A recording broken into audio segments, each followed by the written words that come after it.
পবিত্র ঈদুল আজহার ছুটিতে পদ্মা সেতুতে বেড়েছে যানবাহনের চাপ।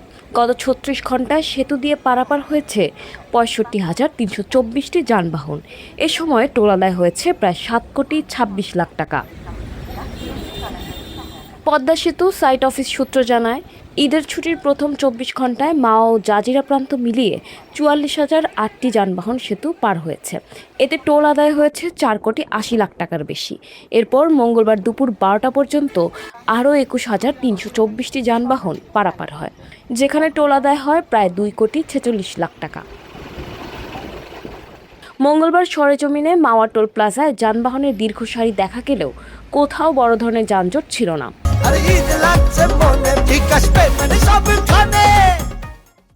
বর্তমানে মোট 10টি লেনে টোল আদায় চলছে, যার মধ্যে মোটরসাইকেলের জন্য রয়েছে আলাদা 3টি লেন। এক্সপ্রেসওয়েতে পুলিশের নিয়মিত টহল ও ট্রাফিক ব্যবস্থাপনায় বিশেষ নজরদারির কারণে এখন পর্যন্ত পরিস্থিতি স্বাভাবিক রয়েছে বলে জানিয়েছে মুন্সিগঞ্জের পুলিশ সুপার।